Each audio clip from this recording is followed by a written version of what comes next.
राधे राधे, जय श्री कृष्णा। तो चलो चलते हैं आज सुनीता दीदी के पास और देखते हैं वो हम लोगों को क्या बता रही हैं, आज किस चीज की जानकारी दे रही हैं। तो फटाफट कर लीजिए उनको सब्सक्राइब, लाइक, और आप उनकी बातें अच्छी लगे तो शेयर करके जरूर बताएं। तो चलिए चलते हैं सुनीता दीदी के पास। राधे राधे, जय श्री कृष्णा। कैसे हो आप लोग? स्वस्थ होंगे, मस्त होंगे और अपने अपने कामों में आप लोग व्यस्त होंगे। तो मैं हूँ सुनीता तिवारी और ये सुनीता ब्लॉग में आपका स्वागत है। तो आज मैं क्या बताऊंगी, तो मेरी सखी आ चुकी है और मुझसे पूछ रही है कि आज मैं क्या बताने वाली हूँ। तो मैं उससे पूछ रही हूँ कि तुम्हें क्या जानना है, तो आज आप बताओ और मैं जो तुम्हें पूछना हो आज मैं वही बताऊंगी। तो आज हमारी सखी कह रही है उन्हें ये जानना है कि सितंबर में कौन कौन से व्रत हैं, कौन से त्योहार पड़ रहे हैं और सितंबर महीने में हमें क्या क्या करना है। तो चलिए चलते हैं, अपने ब्लॉग की तरफ बढ़ते हैं और मैं पूरा ब्लॉग आप लोग देखना, तभी आप लोगों की बातें समझ में आएंगी। आधा अधूरी जानकारी या आधी अधूरी कोई काम से काम नहीं बनता है, तो आपको पूरा पूरा पूरा पूरा पूरा ब्लॉग देखना पड़ेगा, समझना पड़ेगा और आप लोगों को पूरे महीने, सितंबर के महीने क्या क्या करना है और क्या क्या नहीं करना है, तो उसी के बारे में आज मैं आप लोगों को जानकारी दूंगी। तो चलिए चलती हूँ सितंबर के महीने में। सितंबर का महीना होता है सितम भरा, है ना। कहते हैं ना सितंबर है तो भैया बहुत सितम ढाएगा ये। तो क्यों ढाएगा? क्योंकि इसमें जो होता है ना, थोड़ा सा मौसम में परिवर्तन आने लगता है। सुबह के समय आप देखते होंगे, अभी भी से आपको खुद भी एहसास होता होगा, जो लोग जल्दी उठते हैं ये बात उनके लिए, जो देर से उठते हैं उनके लिए ये बात नहीं है और लेट उठते हैं उनके लिए तो दिन रात सब बराबर है, चाहे दिन उठो चाहे रात उठो, सारे दिन रात बराबर।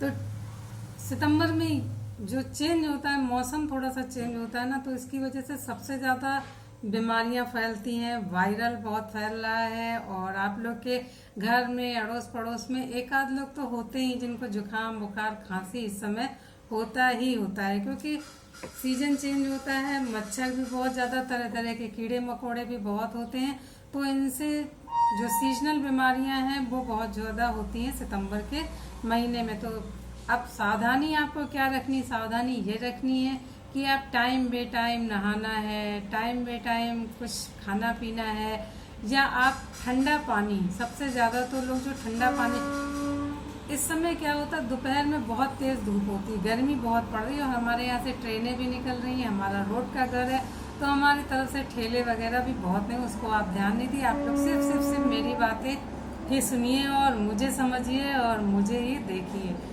तो सितंबर के महीने में ऐसा होता है कि धूप बहुत होती, गर्मी भी बहुत ज़्यादा, दिन में आपको ऐसी उमस भरी गर्मी भी है और मतलब बहुत ही सीजन खराब रहता। तो ठंडा पानी तो बिल्कुल नहीं, कितनी भी आपको प्यास लगे, कुछ भी हो, आप ठंडा पानी नहीं पिएंगे। कोई भी आइसक्रीम, कोल्ड ड्रिंक कुछ भी नहीं पिएंगे। कोई फंक्शन में भी गए, अगर किसी बर्थडे पार्टी है, कुछ भी है, शादी ब्याह तो इस समय हो नहीं रहे, तो लोग बर्थडे पार्टी वगैरह मना रहे, तो उसमें भी आपको कोई कोल्ड ड्रिंक, ठंडी चीज़ें बिल्कुल भी सेवन नहीं करना है। तो इस बात का ध्यान रखना है। और दिन भर में 24 घंटे में, वैसे तो मॉर्निंग में ही लोग चाय ज़्यादा करते हैं सेवन, तो चाय में आप अदरक की चाय पीजिए और ब्लैक टी पीजिए, थोड़ा सा लेमन डाल लीजिए उसमें, 1-2 बूंद लेमन की आप उसमें डाल लीजिए, जिससे कि आपको सर्दी जुकाम नहीं होगा। विटामिन सी जो होता है वो आपके शरीर को लड़ने की, जो आपकी प्रतिरोधक क्षमता है, उसको बढ़ाता है। तो ये जानकारी मैंने दे दी। सितंबर महीने में आप लोगों को इस बात का ध्यान रखना है। अब दूसरी बात, जो अहम बात है, वो ये कि कौन से व्रत, तीज, त्योहार है, वो भी मैं आप लोगों को क्रमबद्ध बताऊंगी। तो सबसे पहले पड़ रही है हमारी ढोल ग्यारस।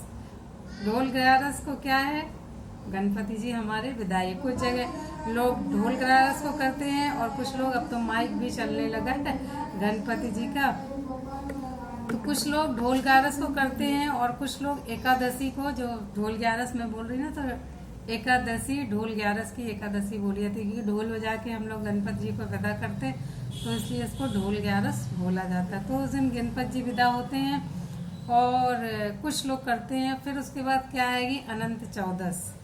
अनंत चौदस को भी लोग गणपति की विदाई करते हैं। तो अनंत चौदस की पूजा कैसे करनी है, क्या करनी है, ये मैं अलग ब्लॉग बना के बताऊंगी, क्योंकि ये ब्लॉग लंबा होगा और आप लोग फिर देखोगे नहीं। तो ये दूसरी जो पूजा पाठ है अनंत चौदस की है। उसके बाद आ जाएंगे हमारे पुरखे। पुरखे रहेंगे हमारे पूरे पूरे पूरे पूरे पूर्णिमा से लगा के 7 तारीख से लगा के, और कब तक है, 20 तारीख तक है ना। 21 से तो नवरात्रि शुरू हो जाएंगी, 20 से ही है ना। हाँ, स्नान दान की 21 से, 22 से नवरात्रि शुरू है हमारी, 22 तारीख से। तो पुरखे आ जाएंगे। पुरखों में जो एक पूजा होती पुरखे में की पूजा कैसे करनी, क्या करनी, इसका भी मैं ब्लॉग अलग बनाऊंगी। ये ब्लॉग मैं सिर्फ आप लोग को बता रही हूँ कि सितंबर में ये जानकारियां हैं, ये चीज होते, ये व्रत होंगे। तो आप लोग गलती ना करें, इन सब बातों का ध्यान रखते हुए काम करें कि ये काम करने हैं। तो पुरखों में आप जानते हैं शादी ब्याह ये सब तो मना होता है, बिल्कुल ही नहीं होता है। बल्कि शादी ब्याह की अगर आप बात भी करने जाते हैं तो ये 15 दिन आप ना जाइए, नवरात्र से ही आप शुरू करिए अच्छे। और आपके पुरखों की कैसे क्या करनी ये भी मैं ब्लॉग अलग बना के बताऊंगी। फिर उसके बाद उसमें आता है महालक्ष्मी का व्रत। महालक्ष्मी के व्रत का मैंने आप लोग को नहाना बता दिया, तो आप लोग 16 दिन तक नहाते रहिए। मैं पूजा कैसे करनी है और क्या करना है, व्रत कैसे करना है, इसका भी मैं ब्लॉग बनाऊंगी। क्योंकि देखिए पहले से मैं ब्लॉग बना के डाल दूं फिर तो मैं सब चीज़ का आप लोग को लगातार अब मैं ब्लॉग सारे 30 त्योहारों के देती जाऊंगी। फिर हमारा होगा जो पुरखे आएंगे, 15 दिन पितृपक्ष रहते हैं। कुछ लोग पुरखे कहते हैं, हम लोगों क्या पुरखे ही बोले जाते हैं, तो मैं पुरखा ही बोल रही हूँ। तो उसमें आपको 15 दिन क्या करना है, पितृपक्ष में कैसे रहना है, किस चीज़ का करना है, क्या नहीं करना है, वो मैं आप लोगों को बता दूंगी। और 22 से हमारी माता आ रही है, नवरात्रि की शुभारंभ हो जाएगा। तो ये है सितंबर महीने के व्रत, 30 त्योहार, वो मैंने आप लोगों को सब बता दिए। अब सितंबर के महीने में आपको क्या सावधानी रखनी है, कैसे रहना है, और पूजा पाठ क्या है, कब है, कैसे, उसके मैं आप लोगों को ब्लॉग अलग अलग बना के दूंगी। तो आई होप आप लोगों को सब समझ में आ गया होगा। और मेरी सखी तुम्हें समझ में आया ना, आ गया उसे भी समझ में। तो चलिए अब मैं चलती हूँ। तो आप लोगों ने लाइक और सब्सक्राइब कर दिया होगा, मेरे ब्लॉग को आप लोगों ने पूरा सुना भी होगा। पूरा सुनने में ही फायदा है, आधी अधूरी मैंने की नहीं, आधी अधूरी जानकारी का कोई मतलब नहीं होता है। तो चलिए चलते हैं, फिर अब मिलेंगे मैं कोई न्यू ब्लॉग में नई जानकारी लेके। राधे राधे, जय श्री कृष्णा, जय सिया राम। सब्सक्राइब करना ना भूलना। राधे राधे।